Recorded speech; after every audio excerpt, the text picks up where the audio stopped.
હરે કૃષ્ણ પ્રિય ભક્તજનો, આજથી આપણે શ્રીમદ ભગવદ્ ગીતા વાંચવાનો પ્રારંભ કરીએ છીએ. જય શ્રીલ પ્રભુપાદ, જય ગુરુદેવ, કોટી કોટી પ્રણામ. પૃષ્ઠભૂમિ આ પ્રમાણે છે. ભગવદ્ ગીતાનું વ્યાપક પ્રકાશન અને વાંચન થયું છે, પણ મૂળ તે પ્રાચીન જગતના ઐતિહાસિક સંસ્કૃત મહાકાવ્ય મહાભારતમાં એક પ્રસંગ રૂપે ઉદ્ભવી હતી. મહાભારત વર્તમાન કળિયુગ સુધીની ઘટનાઓનું નિરૂપણ કરે છે. ભગવાન શ્રી કૃષ્ણ પોતાના મિત્ર તથા ભક્ત અર્જુનને આ યુગના પ્રારંભ સમયે લગભગ 5000 વર્ષ પૂર્વે ભગવદ્ ગીતા કહી હતી.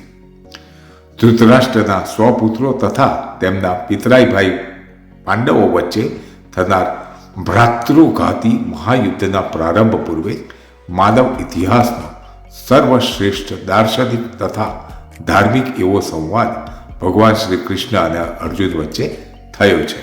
ધૃતરાષ્ટ્ર અને પાંડુ કુરુવંશમાં જન્મેલા ભાઈઓ હતા, જેમના નામ પરથી મહાભારત નામ પડ્યું છે. તે પૂર્વે થયેલા ચક્રવર્તી મહારાજ ભરતના વંશમાંથી કુરુવંશ ઉતરી આવ્યો હતો.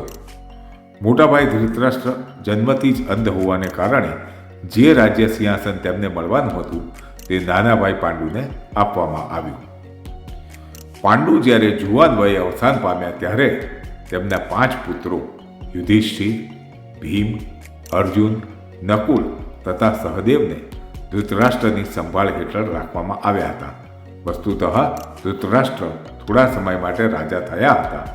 એ રીતે ધૃતરાષ્ટ્રના પુત્રો તેમજ પાંડુના પુત્રો એક સમાન રીતે રાજ્ય પરિવારમાં ઉછર્યા હતા. શસ્ત્રાસ્ત્ર વિદ્યા વિશારદ ગુરુ દ્રોણાચાર્ય દ્વારા તે બધાને શસ્ત્ર વિદ્યાનું શિક્ષણ આપવામાં આવેલું અને કુરુવંશના પૂજ્ય પિતામહ ભીષ્મ તેમને માર્ગદર્શન આપતા હતા. આમ છતાં ધૃતરાષ્ટ્રના પુત્રો, ખાસ કરીને સૌથી મોટો પુત્ર દુર્યોધન, પાંડવો પ્રતિ દ્વેષભાવ રાખતો અને તેમની ઈર્ષા કરતો. તેમજ અંધ તથા દુર્બળ મનવાળા ધૃતરાષ્ટ્ર પાંડવો નહીં પરંતુ પોતાના પુત્રોને રાજ્યાધિકાર વારસામાં મળે એવું ઈચ્છતા હતા. આ રીતે દુર્યોધને ધૃતરાષ્ટ્રની સંમતિથી પાંડુના યુવાન પુત્રોને મારી નાખવાનું કાવતરું કર્યું. પણ કાકા વિદુર તથા મામેરા ભાઈ કૃષ્ણના કાળજીભર્યા રક્ષણને લીધે જ પાંડવો તેમનું મૃત્યુ નિપજાવવાના અનેક પ્રયાસોમાંથી ઉઘરી જવા પામ્યા હતા. વધુ આવતા અંકમાં હરે કૃષ્ણ, હરિ બોલ.